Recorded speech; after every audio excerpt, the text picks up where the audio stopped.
Matahari tergelincir perlahan di ufuk barat, seolah enggan meninggalkan hari. Semburat jingga memantul di dinding kaca sebuah hunian megah yang berdiri angkuh di pusat ibu kota. Bangunan itu bukan sekadar rumah. Ia adalah lambang kekuasaan, kejayaan, dan dominasi. Orang-orang menyebutnya Rumah Pualam. Dindingnya berlapis marmer Italia, lantainya berkilau seperti cermin, dan pagar besinya menjulang tinggi seakan membatasi dunia luar dari kehidupan di dalamnya. Namun, di balik kemewahan yang memukau, tersimpan kesunyian yang tak pernah tersentuh cahaya.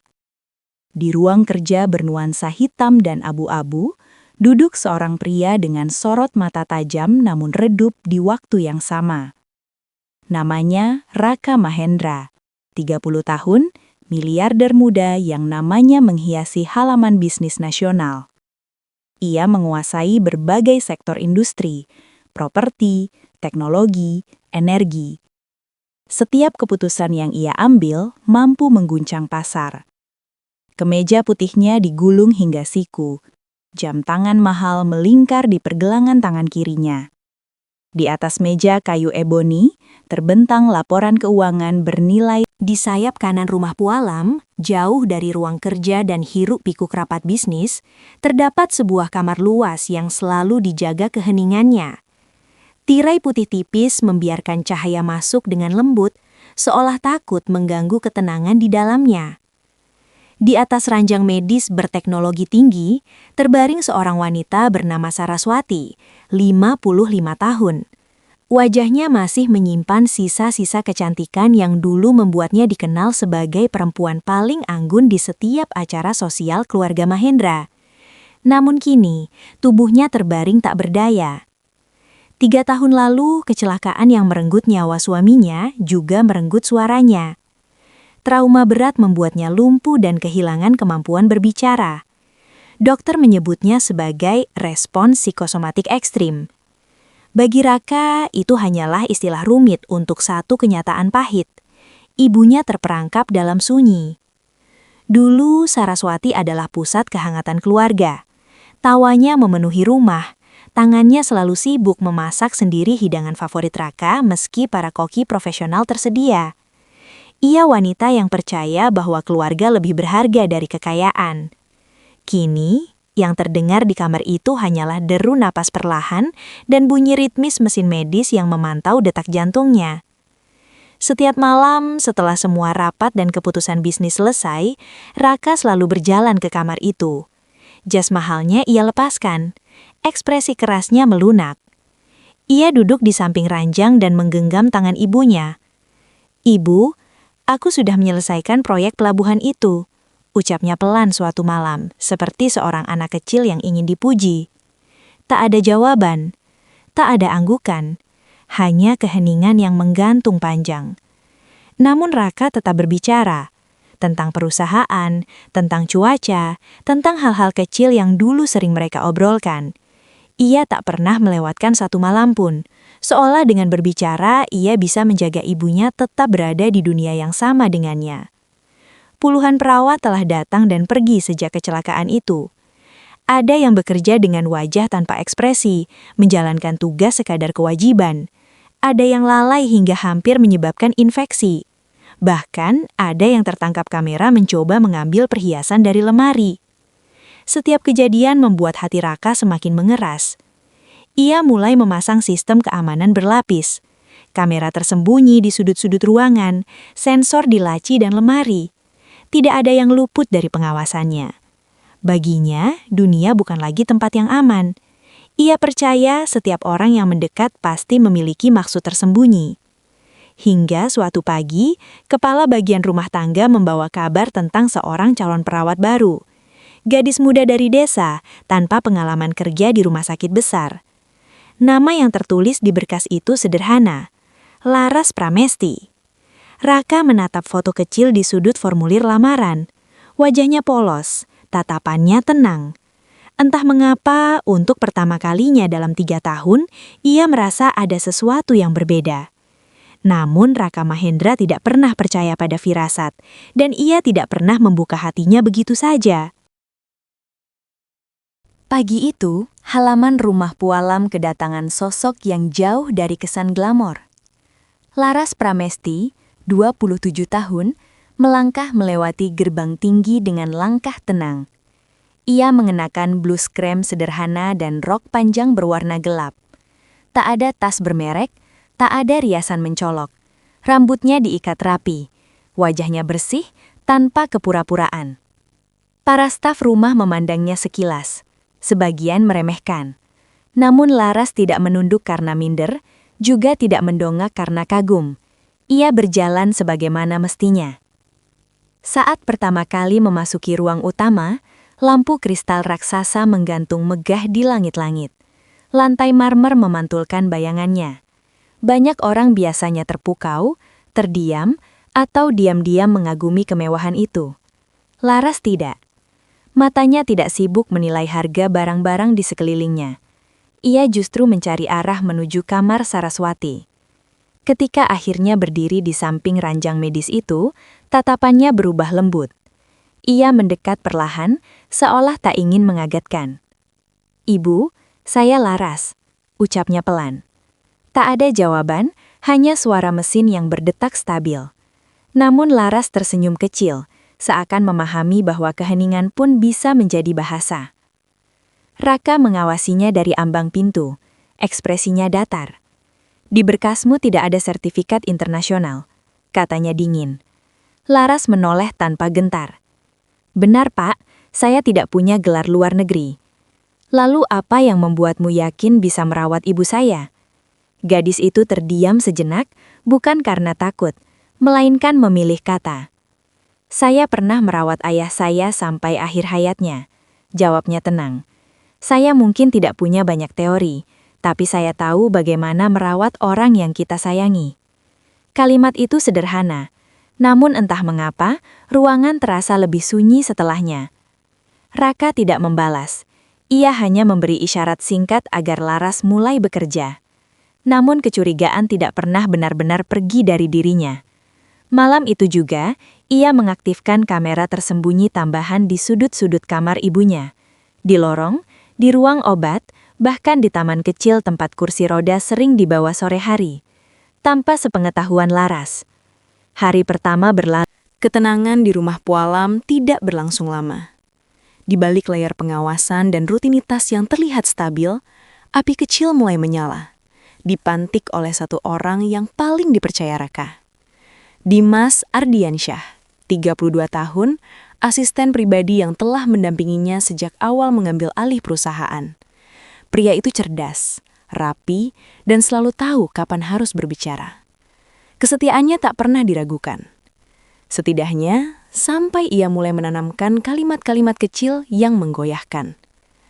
"Pak, saya melihat Laras beberapa kali masuk ke ruang kerja Anda saat Anda tidak di rumah." Kalimat itu terdengar ringan, seolah sekadar laporan biasa. Dia juga membawa buku catatan kecil. Setiap kali saya mendekat, langsung disimpan. Tak ada tuduhan langsung, hanya serpihan informasi. Namun, bagi Raka, serpihan cukup untuk membangun prasangka. Sejak hari itu, ia mengamati lebih teliti. Rekaman kamera diputar berulang-ulang. Setiap gerakan Laras diperiksa dengan kecurigaan baru. Kepercayaan yang belum sempat tumbuh mulai retak sebelum sempat berdiri. Hingga satu sore, badai itu benar-benar datang. Seorang staf menemukan sebuah bros berlian berbentuk mawar di dalam laci meja kamar Laras. Bros itu bukan perhiasan biasa. Itu adalah kenangan terakhir dari ayahnya. Hadiah ulang tahun untuk ibunya beberapa minggu sebelum kecelakaan. Raka mematung beberapa detik sebelum amarahnya meledak. Ia berjalan cepat menuju kamar Laras. Wajahnya gelap. "Berani sekali kamu." Suaranya rendah namun bergetar menahan emosi. Laras terkejut. "Pak, ada apa?" Raka melemparkan bros itu ke atas meja. "Jangan pura-pura tidak tahu." Wajah Laras pucat. Saya tidak pernah mengambil itu. Demi Tuhan, saya tidak tahu bagaimana benda itu bisa ada di sini." Air matanya jatuh, bukan karena takut, melainkan karena terluka. Namun, Raka tak lagi mampu membedakan air mata dan sandiwara. "Keluar dari rumah ini sekarang juga," katanya dingin. "Saya tidak mentoleransi pengkhianatan." Laras mencoba menjelaskan, bersumpah ia tak bersalah. Namun, pintu sudah tertutup lebih dulu sebelum pembelaannya selesai. Langkahnya meninggalkan rumah Pualam terdengar lebih berat dari biasanya. Di sudut koridor yang sepi, Dimas berdiri diam. Malam itu, rumah Pualam terasa lebih sunyi dari biasanya. Raka duduk di ruang kerjanya. Layar monitor menyala di hadapannya. Wajahnya keras, tetapi pikirannya kacau. Tuduhan terhadap Laras terus berputar di benaknya. Tatapan terluka gadis itu, sumpahnya yang terdengar tulus. Namun Raka tidak ingin percaya pada perasaan. Ia ingin bukti. Ia memutuskan memasang kamera mikro tambahan di kamar ibunya, tersembunyi di balik lukisan dekat tempat tidur. Kamera itu dilengkapi audio sensitif, cukup kuat menangkap bisikan pelan. Ia tidak tahu apa yang ia cari. Atau mungkin ia hanya ingin memastikan bahwa keputusannya tidak salah. Beberapa jam berlalu. Hingga lewat tengah malam, sebuah bayangan bergerak di layar. Raka menegakkan tubuhnya. Dimas. Pria itu masuk ke kamar dalam gelap, hanya diterangi lampu tidur redup. Langkahnya pelan, seolah memastikan tak ada yang melihat. Raka memperbesar tampilan layar. Jantungnya mulai berdetak tak wajar. Dimas berdiri di samping ranjang Saraswati. Ia menatap wanita yang tak berdaya itu dengan ekspresi yang tak pernah Raka lihat sebelumnya. Bukan hormat, bukan peduli, melainkan dingin. Lalu terdengar suara pelan melalui audio. "Harusnya malam itu kalian berdua yang mati." Darah Raka membeku. Kalau saja sopir tua itu tidak melihatku mengutak-atik rem, semuanya akan lebih rapi. Sayang sekali, dia terlalu setia. Raka gemetar. Rem. 3 tahun lalu. Kecelakaan itu. Itu bukan kecelakaan, gumam Dimas pelan. Hampir seperti berbicara pada dirinya sendiri. Itu harga untuk ambisiku. Nafas Raka terasa sesak. Potongan-potongan masa lalu tiba-tiba tersusun dengan kejam. Hujan deras, mobil kehilangan kendali. Ayahnya mencoba menguasai setir. Sopir keluarga, ayah Laras, terlihat gelisah sejak sore itu. Ayah Laras, saksi, yang kemudian diberhentikan secara mendadak beberapa hari sebelum ditemukan meninggal karena serangan jantung. Bukan kebetulan, bukan takdir, pembunuhan. Raka menatap layar dengan mata bergetar. Dunia yang selama ini ia bangun di atas dendam dan kecurigaan tiba-tiba runtuh dalam satu malam. Ia telah mengusir satu-satunya orang yang mungkin tak bersalah. Keesokan harinya, sebelum matahari benar-benar tinggi, Laras kembali ke rumah Pualam. Bukan sebagai perawat, melainkan sebagai anak yang mencari keadilan. Raka yang masih diguncang rekaman semalam tidak lagi memandangnya dengan kecurigaan. Wajahnya pucat, matanya merah karena tak tidur. "Aku salah," ucapnya singkat, suaranya berat. "Dan kau berhak tahu semuanya." Namun Laras justru menggeleng pelan. "Saya memang datang ke sini bukan hanya untuk bekerja, Pak." Tangannya menggenggam buku catatan kecil yang selama ini ia sembunyikan. "Itu buku ayah saya." Di dalamnya tersimpan salinan pesan ancaman, tanggal-tanggal aneh sebelum kecelakaan, dan satu catatan penting. Rem mobil sudah diutak-atik. Saya takut tapi tidak tahu harus lapor ke siapa. Raka membaca setiap baris dengan napas tercekak. Ayah Laras bukan pengkhianat. Ia saksi. Dan mungkin korban berikutnya. Belum sempat mereka menyusun rencana, suara langkah tergesa terdengar dari lorong. Dimas. Wajahnya tidak lagi tenang seperti biasa. Matanya tajam, penuh kepanikan saat melihat buku di tangan Laras. "Berikan itu," desisnya. Laras mundur selangkah. "Ini milik ayah saya." Dalam hitungan detik, situasi berubah menjadi kacau. Dimas menerjang, berusaha merebut buku itu. Pergumulan terjadi, kursi terjatuh, meja bergeser keras. Raka turun tangan, menarik Dimas menjauh. Untuk pertama kalinya, kemarahan Raka bukan karena prasangka, melainkan kebenaran.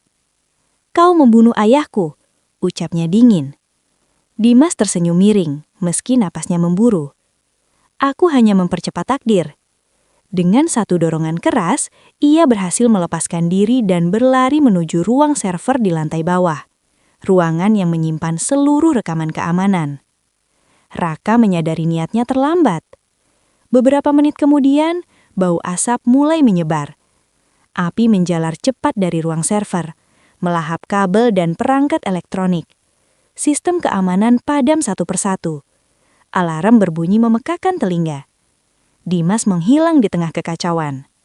Api membesar, merambat ke lorong-lorong rumah Pualam, memakan tirai, kayu, dan segala kemewahan yang dulu menjadi simbol kekuasaan. Raka berdiri terpaku sejenak, menatap kobaran yang membumbung tinggi. Rumah Pualam, lambang kejayaan, kebanggaan dan kesombongannya, kini dilalap api. Dan untuk kedua kalinya dalam hidupnya, segalanya runtuh dalam satu malam. Asap hitam memenuhi lorong rumah Pualam, merayap cepat seperti bayangan yang menelan segalanya. Alarm kebakaran meraung tanpa henti, namun sistem pemadam otomatis tak lagi berfungsi. Di kamar sayap kanan, tubuh Saraswati tiba-tiba bergetar hebat. Kejang.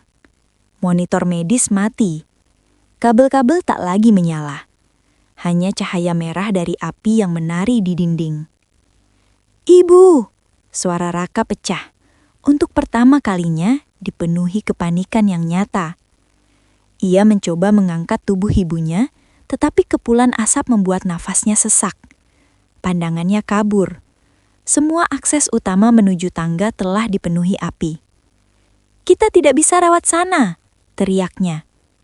Di tengah kekacauan itu, Laras tetap berdiri tegak, meski matanya perih oleh asap. "Pak Raka," suaranya tegas. "Ada jalur evakuasi di balik rak buku ruang kerja lama." Raka menoleh, bingung. "Itu dibuat ayah saya dulu," lanjut Laras cepat. "Beliau pernah cerita, jalur darurat kalau terjadi sesuatu di rumah ini." Ingatan samar terlintas di benak Raka. Ayahnya memang pernah membicarakan lorong rahasia untuk keamanan tambahan. Tanpa ragu lagi, mereka bergerak. Dengan tangan gemetar namun kuat, Raka mengikat tubuh ibunya ke punggungnya menggunakan selimut tebal dan kain panjang yang Laras ambil dari lemari. Saraswati terkulai lemah. Nafasnya berat. Api mulai menjilat langit-langit. Saat Raka berdiri, ia merasakan beban itu. Bukan hanya berat tubuh ibunya, tetapi juga seluruh rasa bersalah yang selama ini ia pikul. Jam tangan mahal di pergelangan tangannya terasa mengganggu. Tanpa berpikir panjang, ia melepaskannya dan melemparkannya ke lantai. Tak ada lagi yang lebih penting dari nyawa. Untuk pertama kalinya, Raka Mahendra tidak memikirkan harga. Ia memikirkan harapan. Dengan Laras memimpin di depan, mereka berlari menyusuri lorong menuju ruang kerja lama. Rak buku besar didorong bersama-sama, memperlihatkan pintu sempit tersembunyi di baliknya. Api semakin membesar. Kayu-kayu mulai runtuh. "Cepat, Pak!" teriak Laras. Raka menunduk memasuki lorong sempit itu dengan susah payah. Udara di dalam lebih dingin, meski bau asap tetap menyusup. Langkah demi langkah, mereka menuruni tangga darurat menuju basement. Tepat saat mereka mencapai anak tangga terakhir, terdengar suara ledakan keras dari lantai atas. Api sepenuhnya melalap rumah Pualam. Di ruang bawah tanah yang remang-remang, Raka terenggah-pengah, masih memanggul ibunya. Laras berdiri di sampingnya, wajahnya kotor oleh jelaga, namun matanya tetap tenang. Untuk pertama kali sejak 3 tahun lalu, Raka menatapnya tanpa curiga. Di tengah api dan kehancuran, ia akhirnya memilih kepercayaan daripada ego. Dan pilihan itu menyelamatkan mereka. Sirene meraung memecah malam. Tim keamanan pribadi dan petugas pemadam memenuhi halaman rumah Pualam yang kini tinggal rangka terbakar. Lampu kendaraan berkelip-kelip di antara asap tebal yang masih mengepul. Di sisi lain halaman, Dimas berlari menuju mobil operasional perusahaan. Wajahnya panik, napasnya tak beraturan. Tangannya gemetar saat mencoba menyalakan mesin. Namun sebelum mobil sempat melaju jauh, 2 kendaraan polisi memblokir jalannya. Pintu dibuka paksa. "Keluar!" Dimas melawan sesaat, tapi akhirnya ditarik keluar dan diborgol di atas kap mobil. Wajahnya yang biasanya tenang, kini penuh kebencian. Saat Raka mendekat, mata mereka bertemu. "Kau pikir ini selesai?" teriak Dimas dengan suara serak. "Kebenarannya lebih besar dari yang kau kira." Kalimat itu menggantung di udara malam. Raka tidak menjawab. Ia hanya menatap dingin saat polisi membawa Dimas pergi. Tak jauh dari sana, ambulans telah bersiap. Saraswati dibawa dengan tandu, oksigen terpasang di wajahnya. Laras berjalan di sampingnya, memastikan selimutnya tidak terlepas. Pintu ambulans tertutup. Raka ikut laik, duduk di hadapan Laras. Untuk beberapa detik, hanya suara mesin dan detak monitor yang terdengar. Di tengah kekacauan itu, Laras menunduk pelan. "Pak, ada satu hal yang harus saya akui." Raka menatapnya. "Bros Mawar itu," lanjutnya lirih, "saya yang memindahkannya ke kamar saya." Raka terdiam. Jantungnya berdegup pelan, menunggu kelanjutan. "Saya tahu Bapak akan marah. Saya tahu Bapak akan memasang pengawasan tambahan." Suaranya tetap tenang meski matanya berkaca-kaca. "Saya hanya butuh Dimas merasa tertekan. Orang seperti dia akan membuat kesalahan saat merasa diawasi." Raka mengingat malam itu. Kamera tambahan, audio sensitif, pengakuan yang terekam jelas. "Saya tidak mencurinya. Saya hanya mengorbankan nama saya sendiri supaya kebenaran keluar." Ambulans melaju menembus jalanan kota. Raka menatap gadis di hadapannya dengan cara yang berbeda dari sebelumnya. Bukan lagi sebagai perawat, bukan sebagai tersangka, melainkan sebagai seseorang yang berani mempertaruhkan reputasi demi keadilan. Untuk pertama kalinya, Raka Mahendra melihat bahwa di balik ketulusan Laras, ada kecerdasan dan keberanian yang tidak pernah ia duga. Dan untuk pertama kalinya, ia merasa tidak sendirian menghadapi kebenaran. Di ruang tunggu rumah sakit yang sunyi, Laras menyerahkan buku catatan itu kepada Raka. "Aslinya hanya ini yang tersisa," ucapnya pelan. Raka membuka halaman demi halaman dengan jari yang masih bergetar. Catatan ancaman, tanggal-tanggal penting dan potongan kejadian sebelum kecelakaan telah ia baca sebelumnya. Namun di halaman terakhir, ada tulisan yang berbeda. Lebih rapi, lebih tertekan. "Jika sesuatu terjadi padaku, cari dokumen yang disimpan Pak Mahendra. Saham sudah dipindahkan demi keselamatan anak itu. Jangan biarkan mereka mengambil semuanya." Raka menelan ludah. "Ayahku memindahkan saham?" gumamnya. Laras menarik nafas dalam. "Itu saya." Keheningan menggantung berat di antara mereka. "Ayah saya dan ayah Anda," Laras menunduk sejenak sebelum melanjutkan. "Mereka pernah menikah secara diam-diam sebelum ayah Anda membangun keluarga yang sekarang. Pernikahan itu disembunyikan demi reputasi dan stabilitas bisnis." Dunia Raka seperti berhenti berputar. Laras bukan sekadar putri supir. Ia bukan orang asing. Ia adalah darah yang sama, anak kandung rahasia ayahnya. Secara hukum, saham yang telah dipindahkan itu menjadikannya pemilik sah sebagian besar perusahaan. Keputusan yang dibuat ayahnya untuk melindungi aset dari pengkhianatan internal. Raka bersandar perlahan, pikirannya dipenuhi kekacauan. Selama ini ia merasa sendirian memikul warisan, merasa menjadi satu-satunya penerus. Ternyata hidupnya dibangun di atas rahasia yang tak pernah ia ketahui. Kemarahan, kebingungan dan luka bercampur menjadi satu. Namun di balik semuanya, ada satu kesadaran yang perlahan muncul. Ia dan Laras bukan berada di sisi yang berlawanan. Mereka adalah dua bagian dari kebenaran yang selama ini dikubur terlalu dalam. Beberapa minggu setelah malam kebakaran itu, satu persatu kebenaran muncul ke permukaan. Dimas dan beberapa anggota direksi resmi ditangkap. Berkas-berkas lama dibuka kembali. Rekaman yang berhasil diselamatkan menjadi bukti tak terbantahkan. Skandal besar yang selama ini tersembunyi di balik dinding kemewahan akhirnya terungkap. Media ramai memberitakan kejatuhan orang-orang yang dulu tampak tak tersentuh. Namun bagi Raka, ini bukan tentang reputasi perusahaan. Ini tentang keadilan. Rumah Pualam kini tinggal rangka hitam yang berdiri sunyi. Dinding marmernya retak, lampu kristalnya hancur menjadi serpihan. Bangunan yang dulu melambangkan kekuasaan itu kini hanya sisa arang dan kenangan. Tetapi di balik kehancuran fisik itu, sesuatu yang lain justru mulai pulih.